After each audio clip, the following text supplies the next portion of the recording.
হে রাসূল তোমাকে ভুলি আমি কেমন করে, হাজার ব্যথা বেদনার পড়ে।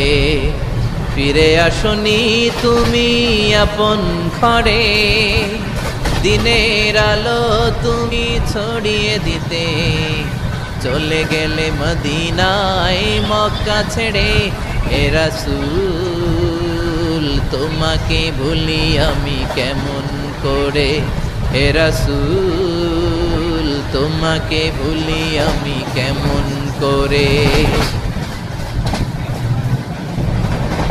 খেয়ে না খেয়ে দিন প্রচারের কাজে নিজেকে দিয়েছ বিলিয়ে, তাই ফের কাফিরেরা চিনল না সে আলো, দুষ্ট ছেলেদের পিছু দিয়ে।